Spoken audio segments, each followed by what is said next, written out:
Okay, this is a late reaction. Well, no, no. Well, a late. What the fuck, Mark? This is a late version of one of my instant reaction videos regarding any piece of news in NASCAR regarding my drivers or my San Antonio Spurs. So this is the piece of Spurs news. I just want to get this out of the way before we watch the Spurs play the Pistons in Austin tomorrow in Moody Center versus, Conrad McDonald, AKC Red TV's Detroit Pistons on Haley Orantia's Robbie Gordon, Mike Skinner, or in this case, Malik Rose 31st birthday. So therefore, time to get it out of the way. So, therefore, shout out to those who messaged me on social media about it, who thought of me and like, oh no, Mark's not going to be happy. Yeah, I'm kind of not happy about it, but hey, we've been in this position before, and look where it got us. And so, can lightning strike 4 times? And you're probably wondering, Mark, what the fuck do you mean by we've been in this position before? Can lightning strike 4 times? Well, let me explain. But first, let's address the elephant in the room. So, as we all heard earlier this afternoon during what was another, snowy ass day, which was a massive blizzard, and what was probably the continuation of my birthday hangover, considering I've only gone to work one day this week. Monday, I did the haircut, the Daytona 500 birthday epilogue.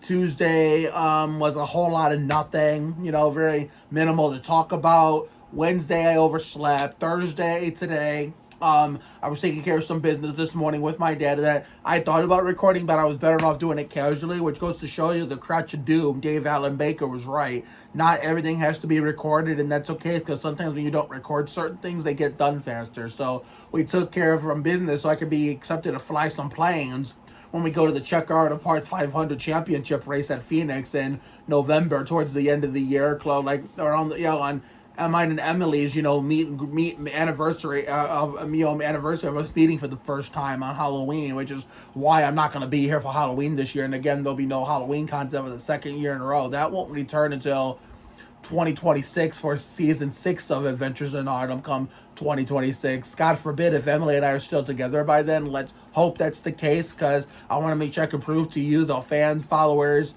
subscribers, and audience, that I found my true soulmate that is here to stay permanently. So, therefore, I want to continue proving that to you as long as we continue to do stuff and make videos together. So, whether it be on my channel or when she finally gets a better, a better, electronic device, her channel, maybe if TikTok sticks around and doesn't get banned, maybe she can join the TikTok verse and get, enter her, what's the term I'm looking for?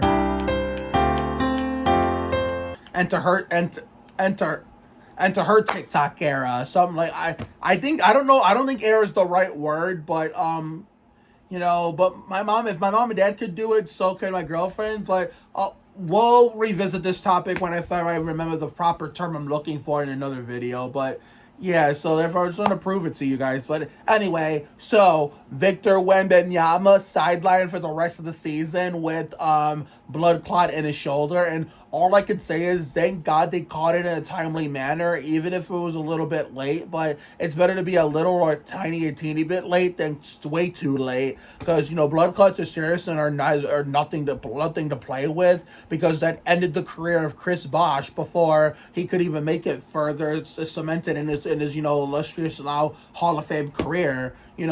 After he didn't get to really achieve anything in Toronto, but then went to Miami and won. So therefore, but luckily that's not always been the case with NBA players with blood clots. The Brian Vickers shit, that's NASCAR. That's a story for another day, another video when we're talking about NASCAR. But this is Spurs video, instant reaction. Even though this is the late instant reaction, because I just did not have the motivation or the energy or the desire to make this. But might as well get out of the way before we wrap this shit up tomorrow on Haley's birthday. Mike Skinner, Robbie Gordon, 31, because she's the same age as me. But look at Brandon Ingram. Brandon Ingram had a blood clot, and sidelined him the rest of the season when he got his. Then he came back the next year stronger and better than ever. Now he's had a illustrious, I wouldn't say illustrious career. He's had an amazing comeback career. So therefore, I believe this is the same kind of blood clot that, Victor Wembanyama has. So if it's the case that it's only isolated, then he could come back stronger and better than ever and more powerful than he was before the blood clot. So one can only hope, and I know what happened to him sucks. And the potential for us to touch the play-in, guess what? Maybe out the window, which means this is going to be Tankathon 2.5, considering, last year the full version was 2.0, and which for us it was 1.75. This year we were in that play-in bubble, and now that just probably went out the fucking window with this Wembanyama injury, considering he had a 92% chance to win Defensive Player of the Year before the injury, and now that takes him out of contention for that and any other postseason awards.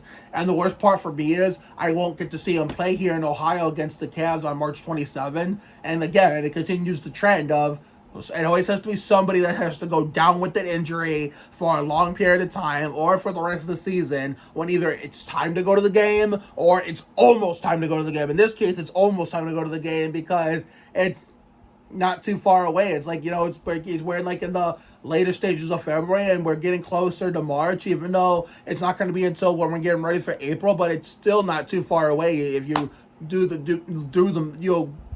gap difference between today, February 20th, and by the way, happy Elliott Sadler, in this case Tim Duncan, 21st birthday to the older sister of my number one boy best friend, Kaden Clapham, Ryan Clapham. So hope you're having a great day, young lady, and considering you even though you're a Buckeye now, considering your brother is my number one boy best friend and the birthday twin of the late great host of Jeopardy, Alex Trebek, you'll always be an eagle in my heart because your brother, and technically the other brother, Lincoln, shout out to him too.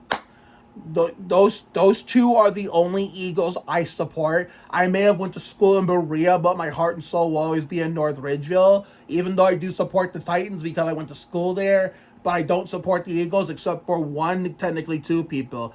Kaden Clapham, Lincoln Clapham. Considering I didn't know you long enough to see you play basketball and other sports in Avon because I didn't see you as much. I've been seeing more of Kaden than Lincoln than I have you. So therefore, I hope you're having a great 21st birthday, and God bless you, your brothers, RC, and Mama Trebek, considering Katie's birthday is the day after what would have been the death of Alex in 2020, which is also my uncle's birthday, my father's brother, which goes to show you it was meant to be. But anyway, back to the topic of discussion. So therefore, Wembanyama has a possibility, to come back stronger and better than ever this and be more powerful than he was before the injury. Because, here's why the part where lightning could strike 4 times. Because remember, the Spurs sucked before 1987, and they drafted David Robinson, but the Spurs had to wait till 89-90 to date for Robinson's debut, the year they drafted Sean Elliott, because Robinson had to finish his naval commitments before officially going to San Antonio, joining the Spurs. And it was a blessing in disguise because we had 2 rookies on the team. David Robinson and Sean Elliott, 89-90. Robinson got Rookie of the Year. And then they were Robinson and Elliott, and later Avery Johnson and Vinny Del Negro were carrying the Spurs to the playoffs. But since Duncan was still at Wake Forest, Robinson was always a playoff choker every year. The best year he had in those years pre-Duncan was the year he won MVP, but Hakeem Olajuwon just smothered him, unfortunately. Even though I'm a Spurs fan and I was a baby back then, and Duncan was still not on the team yet because he was still finishing up his full 4 years of college at Wake Forest like he promised to his late mother. And his father, who was still alive at the time, who sadly died in 2002 during our postseason run during his first 2 back-to-back MVP years, which marked the beginning of the end of Robinson's career. Well, in 96, when I was a baby, Robinson, lost his chance at what would have been his only ring before Duncan, and Hakeem Olajuwon had other plans. And then Robinson, I think, had back surgery before the 96-97 season started, going into the start of that season, and he eventually returned for a subsequent 6 games, and his 6th game back, he broke his foot, and then he was sidelined for the remainder of the year. And then, as we all know, they say the rest is history. Robinson got hurt 96, 97, a surgery at the beginning of the season, and then got injured like right after he finally started, sidelined. And then Sean Elliott missed half the season. No Chuck Person at all. Charles Smith was injured most of the season. We had to get like people like Vernon Maxwell and a washed up Dominique Wilkins, the last player to before Duncan to wear 21 on the Spurs, to help. But and Dominique was only brought in originally to back up Sean Elliott off the bench, and we all know how that went. So yeah, the Spurs got Duncan, and the rest is history. And then as Duncan goes off into the sunset, we have two new rookies on the team. Less well, actually no. Let me backtrack one season sooner. So the last year Duncan was there, and we brought in the imposter Bruce Bowen's number and the fraud. So what was supposed to be the future, the next two faces of San Antonio before Wembanyama was even a thought. In that category, Leonard was even a thought. Period. We had two rookies on the team. Two rookies on the team in 2016. Boban Marjanovic, who came from overseas, and Jonathan Simmons, who came from the G League. I mean, man, live and love you the lab rats. Why not go back to those days of OG Sandy Ridge when this house inside and out and all of Sandy Ridge looked totally different compared to what it looks like today. And then a bunch of people that were once that are here now weren't here because there was people that were not here now that were here then instead of them. So Duncan rides off into the sunset after going out sad in Game 6 of the second round against OKC, and then we drafted Dejounte Murray. Davis Bertans, who was a draft pick from a past draft, finally joins the team, and then we have two rookies on the team again, Bertans and Murray. And I like how Simmons and Boban in 15-16, Robinson and Elliott 89-90. So therefore, after their dynasty ended and Ginobili and Parker eventually called it quits, and then we were stuck in purgatory for 5 years after the whole, he that shall not be named and jersey number 2 and Uncle Dennis debacle, was basically the beginning of the end of our dynasty. And then, we were stuck in purgatory starting in the COVID year, 2019, 2020, even before the pandemic hit, and then the vaccine season where we started off really, really good. All those, rookie Vassell and Trey Jones were getting maximum minutes, even with all those washed vets like the king of shitting it up, imposter and Tiago. Well, by that logic, I guess that Malachi Branham qualifies in that category too, but at least Malachi is young and up and coming, has a lot of potential. This old fart was washed up and, a shell of his former self and slowing down the youth movement in San Antonio that, Branham is part of today. But you get my point. Those washed vets like, king of shitting it up, clogging up the team, Vassell and Trey, whereas rookies were lucky to get maximum minutes. And then you had the imposters and Malik Rose and Matt Bonner's numbers on the team, a great start to the season. But then when COVID hit the team and you had to give them some time off to recuperate, that's when it went downhill and we went back to the same old Spurs that we have been where we were starting to become known for since that previous season before COVID in the bubble, stuck in purgatory, wasted a spot in the play-in that belonged to someone better than us that deserved to be in that play-in spot to fight for a playoff spot because damn well in 2021 we weren't getting it, and then 21-22 same deal, except we started bad and ended good. I talked about that season so many fucking times on this channel. So we wasted another playoff spot, play-in spot, that belonged to someone better than us in the play-in bubble territory.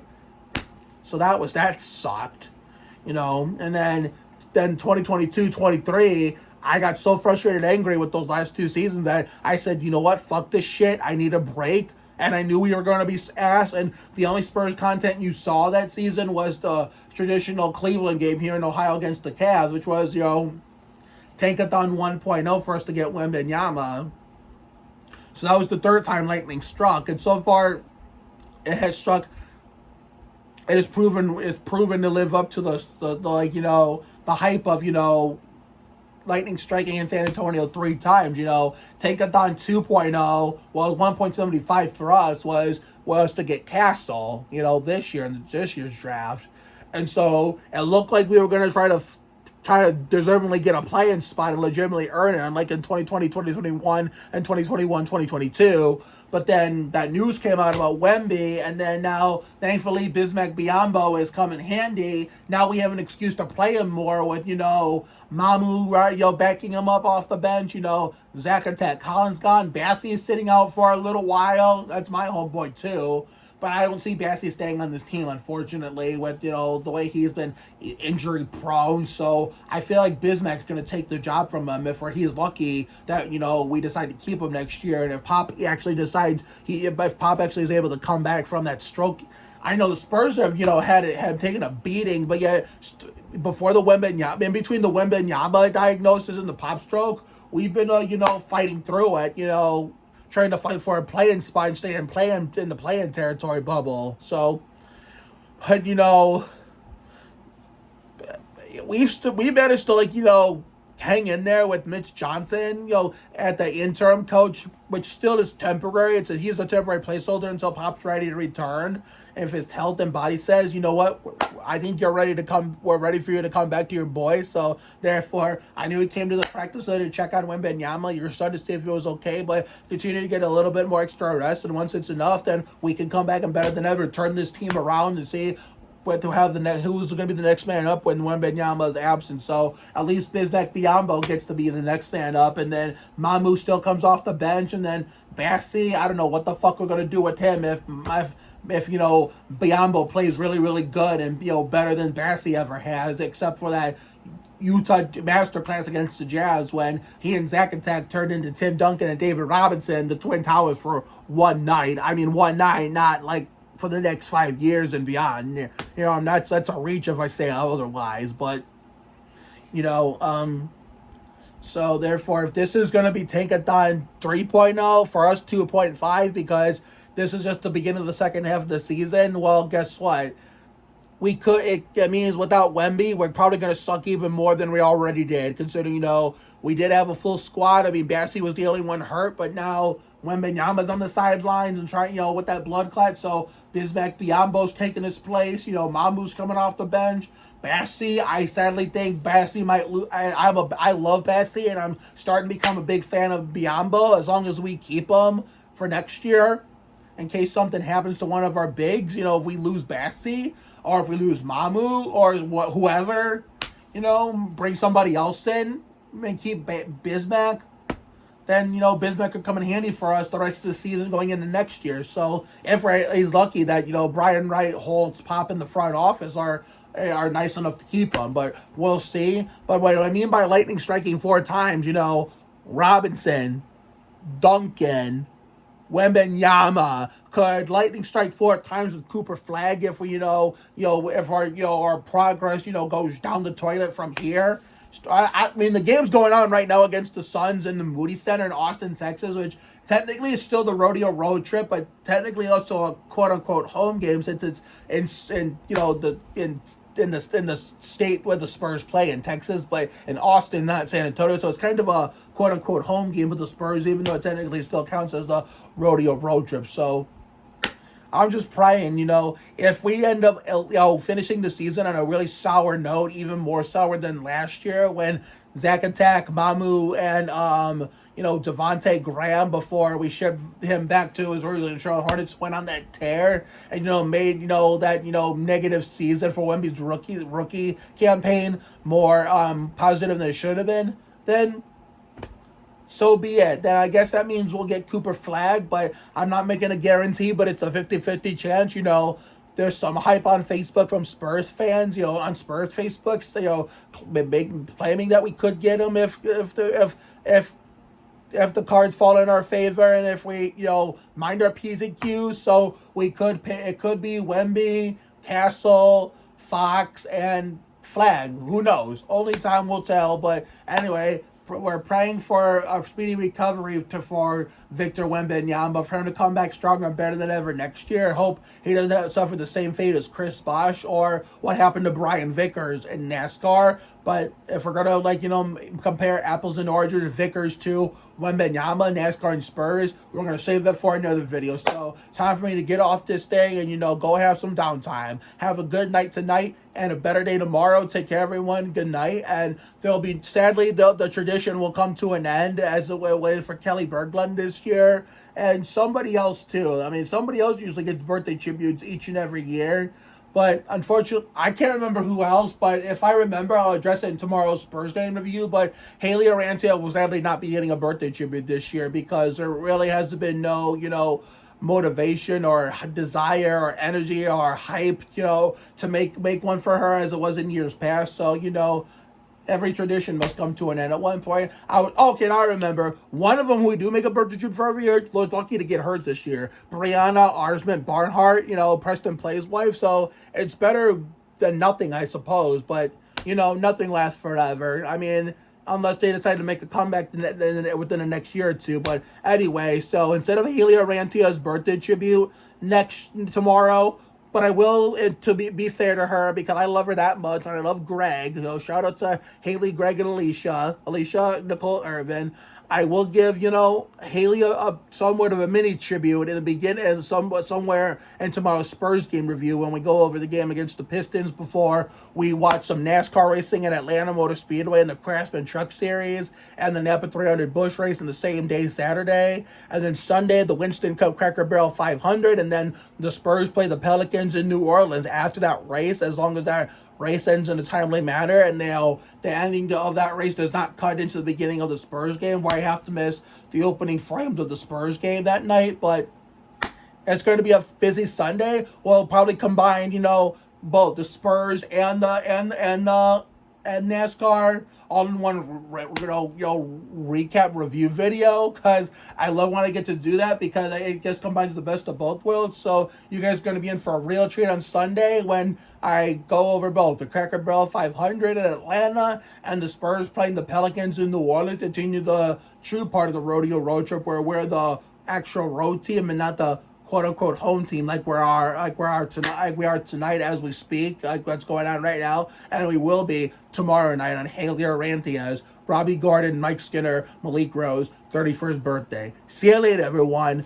Go Spurs, bitch. Oh, mama, Wembanyama. Get well soon, buddy. Swipe on the fox. Hey, you gotta have fun while the sun shines. You gotta take time for the moonlight. Y que no importe más lo que digan, como si fuera la última noche de tus días. Muévelo y ahora para arriba. Súbelo con adrenalina. Get it on like a freak of nature. So who say you gotta be a big man to compete in the NBA? Not us, Shouty. That's right. Allen and Jerome. That's us. We gonna creep on in. Creeping like a creeper. And drop some Stephon Marbury inner city funk. I'd love to see the face of the fool trying to D my slamming moves to the hole. Yo, David, you may be bigger than me, but you need to get yourself some copper tone lotion. Why that, baby? Cause you just got burned.